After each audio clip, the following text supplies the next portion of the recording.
What is up, yo? 913. So I'm going to start by looking at the math notes of this one, just because there is another way to do these things that I don't really like to do. But some kids probably find it helpful, so you're good to do it this way if you're comfortable with it. It exploits what's known as that boundary point that we've talked about in some of the other videos. So to solve a one variable linear inequality, first treat the problem as if it were an equality. The solution to the equality is called the boundary point. For example, x equals 12. So for example, in this one, it's 10 minus 2 parenthesis x minus 3 is greater than or equal to negative 8. Well, we just agree that we're going to ignore the less than greater than sign and just call it equals to negative 8. And we'll just solve for 12. So we know that 12 is the boundary. We know that the boundary is true because it says equal to, so we'll put a closed circle there. If the boundary was false, we would have put an open circle. Right? Now what we can do is we know that boundaries separate correct answers from incorrect answers. So either all of these are correct and all these are incorrect, or all these are correct and all these are incorrect. That's the whole point of inequalities. So what we do is we check a point. I'll tell you, you never want to check the boundary because you already know that the boundary is true or false because of the equal to sign, or if not. And I always like to plug in 0 if possible because usually that makes everything easier. So let's go ahead and plug in 0. 0 minus negative 3 is negative 3. Negative 2 times negative 3 is 6. 10 plus 6 is... yeah, I need to plug it in over here, not over here. My mistake. All right, whatever. Let's just go with what the book did because they've already done the work for me. So 8 is clearly on this side and 15 is clearly on this side. So let's plug in 8 and see what happens. If I plug 8 into the inequality, by the way, you'll notice these sort of blended together right here. This negative 8 goes to the left. This positive 10 goes to the right. Hopefully you guys see what I'm saying right there. So anyway, if I plug in 8 into the equation, 8 minus 3 is 5, times negative 2 times 5 is 0, 10 minus 10 is 0, 0 is greater than negative 8, that's true. So 8 is true, so everything on this side must be true, which would mean that 15 should be false. If I plug 15 over here, I get 12. I get negative 24. 10 minus 24 is negative 14. Negative 14 is not bigger than negative 8. This is false. So again, what you're going to do, if you choose to, is you're going to swap out the inequality for an equal sign and solve the equation. That's going to be your boundary point. You'll mark it with either an open or closed circle based on what's going on over here. From there, you pick a point that's clearly on the left and a point that's clearly on the right, sub into the inequality, not to the equation like I did, that was dumb, and see what you get. And that will tell you which way your error goes. Again, it works. You're more than free to do it if you want. That is not how I usually do it. I probably will do some of it in this video just to sort of show you how it works. But from there, then I will probably switch over. I don't know what's going on here. So, yeah, I'm not getting it. For some reason, this doesn't seem to want to work. I have to like reopen the program every time. I can't just sort of open the next document for some reason. I don't know why that is. I guess it doesn't really matter. It just takes a couple extra seconds. But here we go. All right. So having discussed what we just discussed, we'll move along. Absolute value equations and inequalities. I'm going to tell you right now, this is going to pick up a little bit. I don't know how well you guys are going to do with this stuff. So feel free to email me if you have questions. Usually this is a sticky chapter. I will say the fact that you guys can rewind the videos if you want, if you've been watching them, should help a little bit. But anyway, like I said, feel free to reach out if you get a little bit stuck by this. So the 3 approaches you learned in Chapter 3 for solving equations, rewriting, undoing, and looking inside can also be used for inequalities. I'm essentially ignoring all that, and I'm very robotic about the way I do it. So again, you should pause these videos and do this work for yourself to see if your answers are correct, rather than just sort of watching me do it. Hopefully you're doing that, but obviously I can't really stop you, so whatever. So review what you learned from the beginning of this chapter to solve this equation. Represent it on a number line. I'll subtract 7 from both sides, and I will get x is less than 5/2 or 2.5. It terminates. I hate decimals, but it terminates, so there we go. What's the boundary point? Well, We know the boundary is 2.5. Is the boundary part of the solution or not? It looks like the boundary is not part of the solution. Now, let's plug in 0 into this and see what happens. 2 times 0 is 0, 0 plus 7. Is 7 less than 12? It is. So I'll bet you my arrow goes in that direction, which makes a lot of sense because we had x is less than 2.5. I don't know when or how I ended up putting an equal right there. I just noticed it, so I apologize for that, and I want to retract that now. Anyways, in general, how do you determine a boundary point? Well, like I said, you swap an equal sign and solve, see what you get, and go from there. Kind of what we talked about in those math notes. Absolute value is the numerical value of a number without its sign. Absolute value can represent the distance on a number line between the number and 0. So again, the idea behind absolute value is essentially we're counting steps from 0. So I know this is a positive 5, and I know this is a negative 8, but absolute value is essentially saying how many steps is it from 0 to 5? And it's 5 steps. And it's saying how many steps is it from negative 8 to 0? And it's 8 steps. So absolute value is always positive. But the trick is, if you do something like this, you're going to have 2 answers here, right? 3 gives me 3, and negative 3 gives me 3. So just like when we talked about when it's x squared, that now we're doing big kid math. So you're looking at 2 potential answers. Same thing with absolute value. We're looking at 2 potential answers there. So anyway, so I was looking at the strategy. Let's solve 3x minus 5 equals 16. Well, let's just look at this absolute value. If this absolute value, 3x minus 5, if this ends up equaling 16, then I know that it's going to equal 16 because the absolute value of 16 is 16. But what if this 3x minus 5 ends up equaling negative 16? Well, isn't the absolute value of negative 16 also equal to 16? So we get 2 separate answers here, and I want to speak to one thing real quickly. A lot of kids, obviously, I added 5, now I'm going to divide by 3, so I get x equals 7. A lot of times, because there's usually a positive and a negative answer, not always, again, usually a positive and a negative answer, a lot of kids go, well, I'm going to save myself the trouble, and I'm just going to put negative 7 here.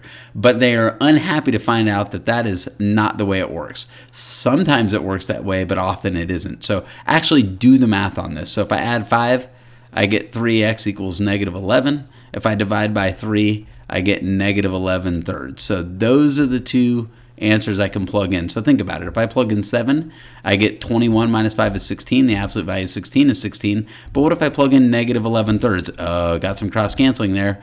The 3's are going to cancel out, and I'm going to have negative 11 minus 5, which is negative 16, and the absolute value of negative 16 is also 16. So there you go. We got 2 solutions. Negative 11 third is going to get a closed circle. Everything in between is going to get open circles, again, that we don't see. And then at 7, we're going to get another closed circle. But don't forget, there's an infinity of open circles here, an infinity of open circles here and here. All right, hopefully that makes a little bit of sense. If we can start picking up these little chunks, then when we put all the chunks together, it makes a little bit more sense. So if you're not solid on this, I probably wouldn't move on. I would probably spend another couple of minutes looking at that, or maybe even pulling up other videos or some worksheets and checking your answers, that kind of a thing, before I moved on, because you're really going to want to understand that concept for when we get going there. All right, so next, Henry is riding his bike along a straight road when he gets a call. His mom asks him where he is. Henry says he is 7 miles from home. So if we have a number line, it says place Henry's home at 0. So this is his home. By the way, this is east to the right. This is west to the left. There is no north and south because we're only looking in one variable right now. When we introduce a second variable later in the chapter, then we can worry about north and south. But for right now, it's east and west, and home is in the middle because that's what they tell us. It says place Henry's home at 0, then mark the positions on the road where Henry could be. Well, he could be at 7, or he could be at negative 7, because both of these have an absolute value of 7. I hope we agree there. Now it says use absolute value to write the equation given in the possible location. Here's what I love about this book, is it completely ignores the fact that we really have no idea what the hell we're doing at this point, or how to go from there. So I'm going to introduce right now absolute value. This is an absolute value. That's not a 1. Absolute value of x minus the middle is compared. I'm going to put a comparison sign because it could be less than, it could be equal to, it could be equal to, it could be greater than or equal to, like it could be anything compared to the change or the move. I don't know which way you want to say it or which way you want to think about it. So what I'm going to look here is I'm going to write this thing. X, the absolute value of x minus the middle. Well, the middle is 0. That's where the home is right now. That's not always going to be the case. But right now the home is 0. And I'm going to compare that to the change. Well, the change is 7, either that direction or that direction. Now the question is, did I move more than 7, or did I move less than 7, or did I move exactly 7? In this case, I moved exactly 7. Well, I don't need this minus 0, obviously. So really, my final answer is going to be the absolute value of x is equal to 7. And again, you're going to see me do this process again. It's x minus the middle compared to the change, and then I'm going to go back and fill in if it's less than or more than or whatever. And I think you're going to find that it's a lot easier to write these things if you do it that way. So, but I will say, every year kids struggle with this. So if you struggle, don't feel bad. Feel free to reach out. This is not a terribly easy section for a lot of kids. Henry continues along his route when his friend Emerson calls and asking where Henry is. Henry says, I'm 3 miles east of my house. Okay, so now we know this. We have this number line. And we know that here's where Henry is. He's 3 miles east. Again, here's east, here's west, right? Emerson says, I'm just 2 miles away from you. I'll see you soon. Well, geez, I don't know if Emerson's in this direction by 2, right? Or if he's in this direction by 2. Emerson is in one of these 2 spots. And I don't know which spot Emerson is in. I hope that makes sense. So draw a new number line, which I did. Looks ugly. Again, you probably want the audio on because if you're just watching me draw this, I can only imagine what this looks like. Write an equation that can be solved using, well, I'm going to do the absolute value of x minus the middle. By the way, if the middle was a negative, minus a negative is plus. So if it's over here, it's going to be x plus something. If it's over here, it's going to be x minus something. The absolute value of x minus 3, I'm going to compare to the shift. You can see the shift is 2. And again, now I'm going to go in and fill, did he move less than 2? Did he move more than 2? Did he he moved exactly 2. Now, what I want to do is let's go plug in 1 here. Because Emerson could be at 1 and Emerson could be at 5. I think we all agree that these 2 we know are correct. But is our equation correct? Well, let's plug in 1. 1 minus 3 is negative 2. The absolute value of negative 2 is 2. That seems like it makes sense. What about if I plug in 5? 5 minus 3 is 2. The absolute value of 2 is 2. That seems like it makes sense. So at that point, we're pretty pleased with this absolute value inequality. That absolute value of x minus the middle compared to the change seems to make sense. Solve your equation algebraically. Well, we just did it in our head, but I guess we could say x minus 3. Again, this whole x minus 3 thing could equal 2, or this whole x minus 3 team could equal negative 2 because we know the absolute value of negative 2 is also 2. Again, I add 3 to both sides and get 5. I add 3 to both sides and get 1. And that's where we're at with that. So we feel pretty good about that. Seems to be what we're looking at. 28 gets a little bit cut off. Again, I'm just going to close the program. I'm kind of giving up at this point, I think, of trying to move from one to the other. So I think this will be easier to do it this way. All right, so Amanda messaged Henry with the following message. I'm still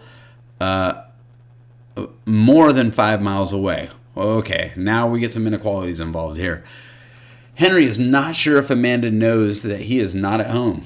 All right, so if Amanda thinks Henry is at home, draw a number line and highlight Amanda's possible positions. All right, well, if she thinks she's at home, home's at 0, she says, I am still more than 5 miles away. So she's either at 5 or at negative 5. And she's more than 5 away. Well, could she be exactly 5 away? She could not be. Language tells us that more than does not equal to. She could say I'm 5 or more miles away, then I would put a closed circle. But she said I'm more than 5 miles away. So I know she's more than this. Maybe she's 5.5, maybe she's 6, 7, 8, whatever. Maybe she's 5.5, 6, 7, 8, whatever. But I'm getting that open circle. So hopefully we all agree with this. By the way, this is going to be an or question. she's here or she's here. She's less than -5 or she's greater than 5. So again, important that we get that. Maybe Amanda talked to Emerson and knew that Henry was 3 miles from his house. Well, if he's 3 miles from his house, right, and she's more than 5 away, she's going to be more than 5 away, or she's going to be more than 5 away. You can see I'm annoying about asking you to add that 0, and I really want you to add that 0 in for context. I think it's a big deal. Anyway, so maybe Amanda talked to Emerson and knew that he was 3 miles east of his house. Draw a number line to highlight Amanda's positions for this situation. Then write the corresponding absolute value inequality. Did it ask me to draw one here? It didn't, right? I'm gonna make both absolute value inequalities, or I guess it did. Then write an absolute value inequality. Whoops, I guess I should have done it up here. So my absolute value inequality here is going to be the absolute value of x minus the middle minus 0. I don't need to worry about that. And I'm going to compare that to 5. The move is 5 in this direction. The move is 5 in this direction. The question is, did he move exactly 5? No, he moved more than 5. He moved greater than 5, right? And you'll notice, and this is where we introduce probably one of my favorite things I've ever made up as a teacher, no lie, greator.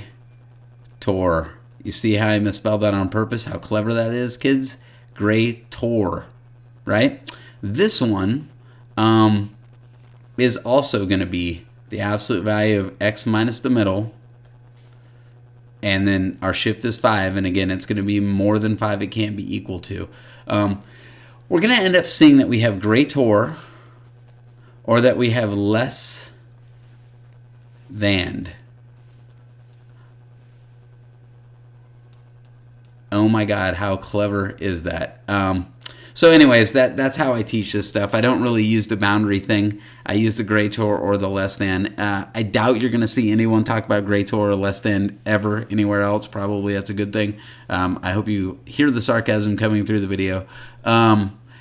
If you do this online, you're probably going to deal with the boundary stuff that we talked about in that thing, and I'll get to that later. But as far as writing these inequalities, this is how writing these inequalities work. So Henry has stopped. Okay, solve your inequalities algebraically. Do your algebraic solutions match up to your number lines? Crap. So I guess I'm jumping ahead. I didn't actually do that. I got so excited talking about this that I sort of missed the boat there. So let's solve these things, and let's see what we get. So the absolute value of x is greater than 5. So what's going to happen here is I'm going to say x is greater than 5. We already said it's or.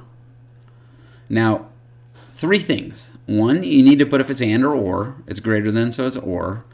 2, you need to switch the inequality on the second function. And then 3, you need to change the 5 to -5. So that you're going to see these 3 steps come up over and over, and I know it's frustrating. You're not there to ask questions, but like I said, feel free to reach out and we can talk about it if we need to. On this one, again, I'm going to just write it the way it is. X minus 3 is greater than 5. I'm just literally going to write it without the absolute values. Then I'm going to do my first thing. Is this an and or nor question? It's greater.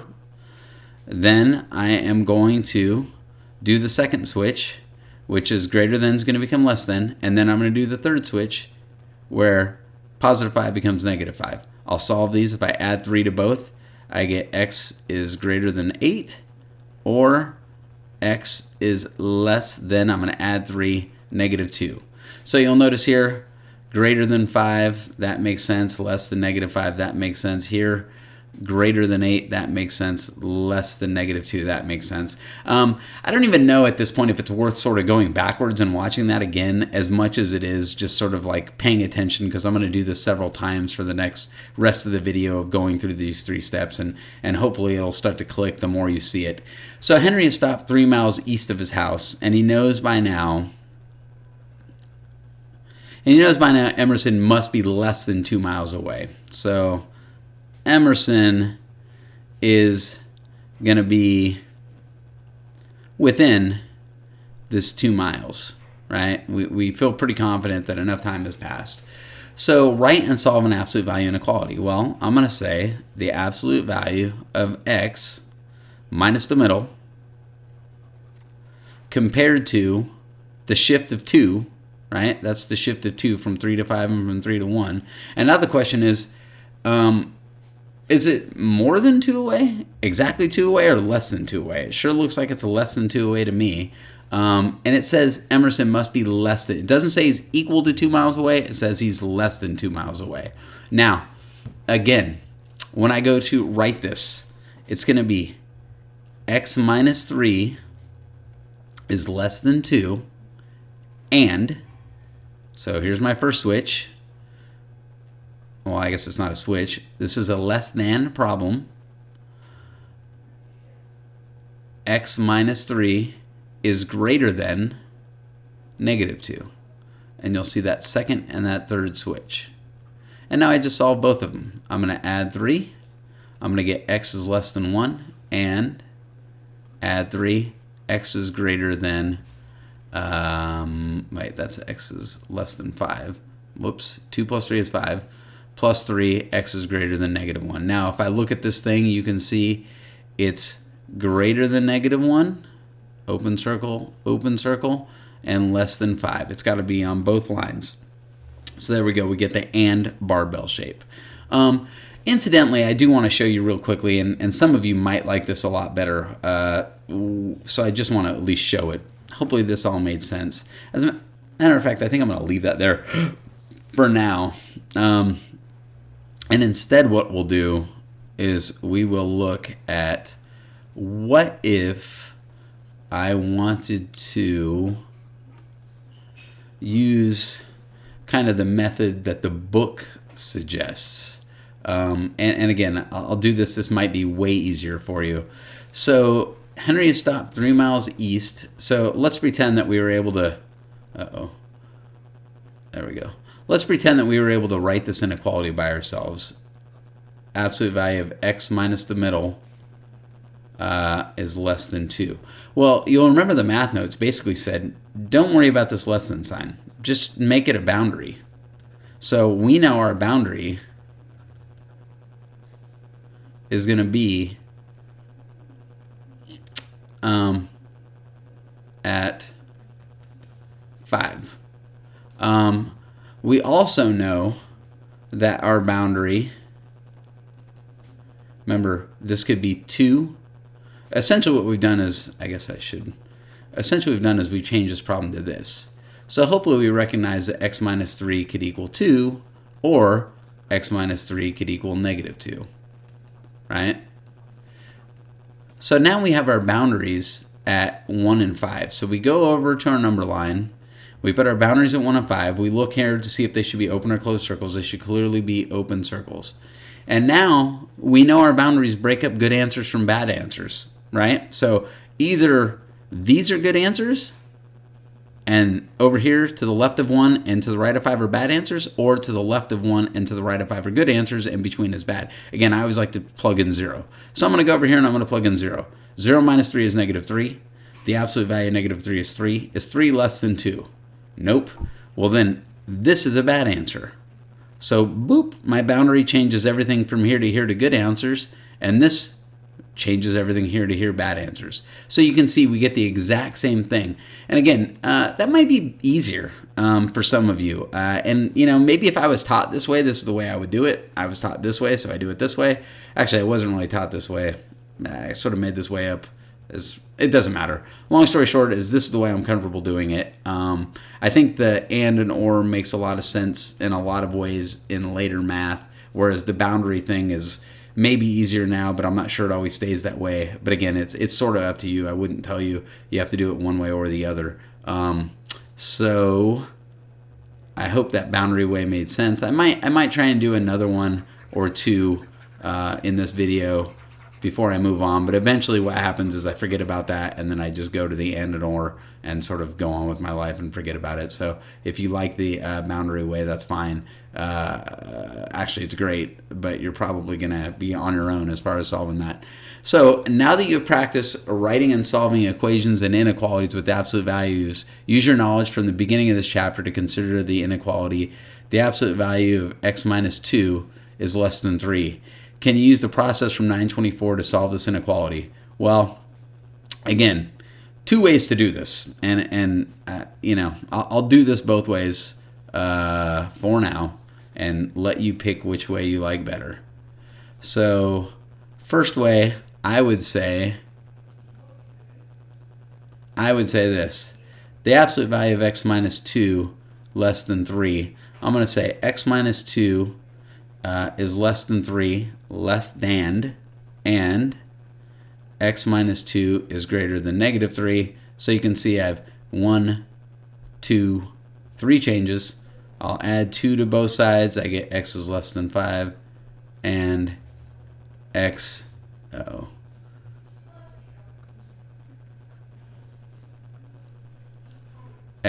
is greater than negative 1, right? Add 2 to both sides. Negative 3 plus 2 is negative 1. It's an and problem, so negative 1, 0, 5, open circle, I have my answer. Or what I can do is I can say the absolute value of x minus 2 less than 3. I'm just going to say absolute value of x minus 2 is equal to 3. So x minus 2 could equal 3, and x minus 2 could equal negative 3. I'll add 2, I'll get x equals 5. I'll add 2, I'll get x equals negative 1. So I have my boundaries. I know that my boundaries are open circles, and then I'll just check 0 to see if 0 is true. If 0 is true, I'll fill in all this. If 0 is false, I'll fill in the other side. So 0 minus 2 is negative 2. The absolute value of negative 2 is 2. 2 is less than 3.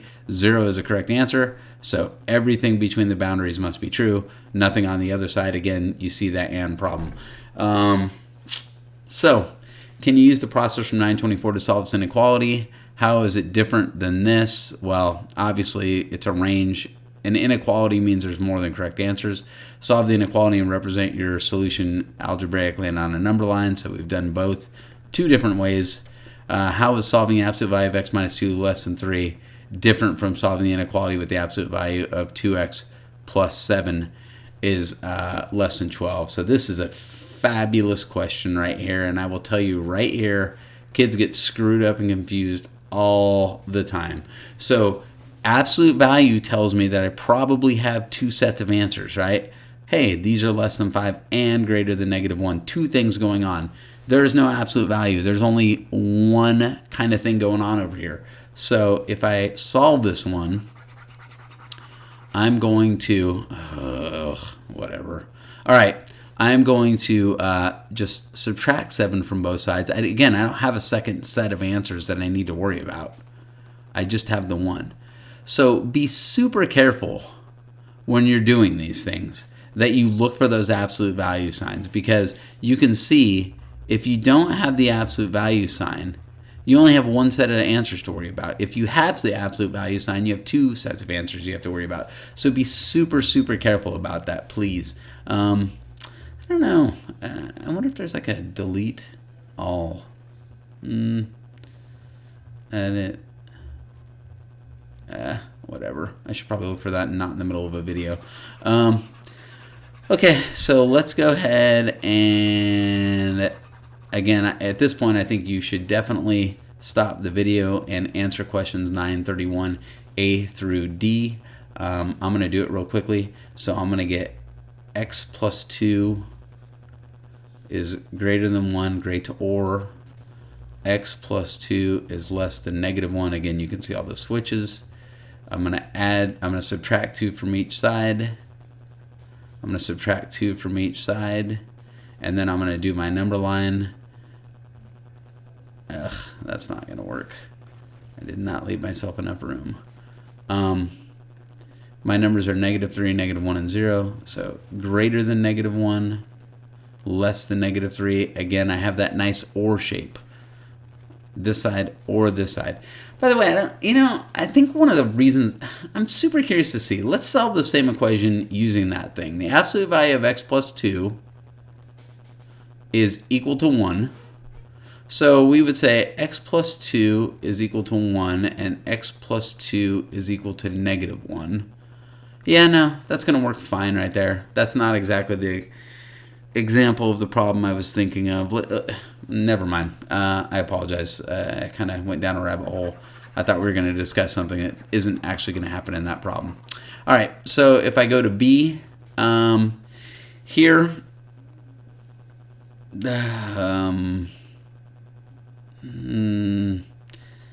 I don't think that this is correct. I am pretty sure this absolute value sign is supposed to be right here. Yeah, we're going to pretend like that's not there. And we're going to go, actually, you know what? This is pretty cool. I think, is that wasn't the one. Huh. I guess not. I thought there was one where I could just straight up erase the book as well, but I guess that doesn't work. So anyway, again, I don't think that's meant to be there. So we're going to get 2x minus 2. I'm distributing that 2 there is greater than or equal to 0. Or 2x minus 2 is less than or equal to negative 0. Obviously, that has no real meaning. I'll add 2 to both sides, so 2x is greater than or equal to 2, x is greater than or equal to 1, or add 2 to both sides, divide by 2, x is less than or equal to 1. So something interesting happens here. It's greater than or equal to 1, or it's less than or equal to 1. And it's or. If it was an and problem, 1 would be the only answer because 1 is the only answer on both lines. But it's an or problem, so it's literally everything. There's no number that won't make this true. So there's some kind of interesting thing happens. When we have an and problem, we're either going to get a barbell shape or we're going to get no solution. If we have an or answer, we're going to get the divergent arrows or we're going to get everything in the universe, right? Because if I say, hey, look, something is on this line or this line, that includes everything, right? It could be on this line, then it jumps down here, or be on this line. But if I say it's an and question, and I say, hey, look, what numbers are on this line and on this line? Well, no numbers are on both. So you can actually get no solution there. So I don't know. Again, I think one of the shortcomings of this distant learning is going to be discussing some of these like subtleties. It's just difficult to do. I can say it on a video, but you can't ask questions, and that kind of makes it a bummer. All right, C, there is no absolute value, so again, don't be tricked by that. Don't make up an absolute value where you don't see one. I'm going to add x to both sides and add 4 to both sides, so 10x is less than or equal to 10. I'll divide by 10. X is less than or equal to 1. And then here, again, here's what you have to do before you begin this. So this is an interesting problem. I wish I was in class. This is one of the problems I love to do in class. So this is less than 3x minus 11 is greater than positive 2. So I'll add 11 to both sides. I'll get 3x is less than 9. I'll divide by 3. I get x is less than 3. And here I'll add 11. I get 3x is greater than 13. So, divide by 3. We're going to say x is greater than 4 1/3, 13 thirds. When I go to the number line, it's got to be less than 3, and it's got to be greater than 4 1/3. Well, what number is both less than 3 and greater than 4 1/3? There isn't. And here's how you can sort of recognize. So there's no solution. We just talked about and can have no solution. Here's one where and has no solution. If you look at this, though, so one thing you might want to do before you check, the absolute value always has to be by itself first, which we didn't talk about, but that'll come up later. But the absolute value is always positive. This is like saying you took less than negative 2 steps. Well, how would you take less than negative 2 steps? You could take less than 2 steps. This has to be positive over here, right? It can't be negative. It doesn't make sense for this to be negative. So we didn't even have to begin this problem. We could look at this problem and immediately know that it's not true. By the way, this is an example of one of the problems that I wanted to look at. So if we say 3x minus 11, the absolute value is equal to negative 2, and 3x minus 11 is equal to positive 2. I just kind of wanted to go through that boundary scenario. Oh, someone's calling. It's my grandpa's old rotary phone. Google it. So anyways, it's got a loud ring. It's a real bell. Hopefully someone answers the phone quickly. So the absolute value here, this would have been the way we set up the way the book is saying. Hey, the absolute value of 3x minus 11 equals negative 2. The absolute value of 3 of x 2, right? So what we're going to do is we are going to add 11. So 3x is equal to 9. X is equal to 3. Here we'll add and we'll get 3x equal to 13. X is 4 1/3. So we have these two boundaries. I guess my question is this. If we do the boundaries, we just sort of logically check 0, right? I plug 0 in, I get 0 minus 11 is negative 11. I get 11 is less than negative 2. Is 11 less than negative 2? Of course not. So we kind of just go, all right. Oh, whoops, I shouldn't have done that. We kind of say, all right, well, I guess everything over here must be false, right? 0 was false, so everything over here. So I guess everything over here is true, and I guess everything over here is false. And we don't really recognize that there is no solution. That is why I prefer this method. I think you have two outs over here. If you recognize immediately that there's no solution, you don't have to begin the problem. But once you begin the problem, you can actually see that it's supposed to be an and problem and you're not getting an and shape. And then you can correct yourself. If you do it this way, if you don't notice that there's no solution, you kind of are in trouble here, because what should happen, I guess, is if you check something on all of them, right? I mean, I guess it's possible that you would actually follow the whole problem, and now you're going to chug in 4, and you're going to get 12 minus 11 and 1 is less than negative 2. You're going to go, well, that's not true, so I guess I shouldn't put any answers here either.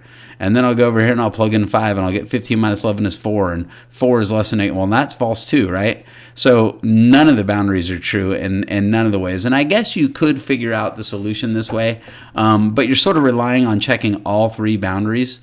And I'm of the mind that once you check one, you're just going to sort of figure in the rest of the answers. But I'm notoriously lazy.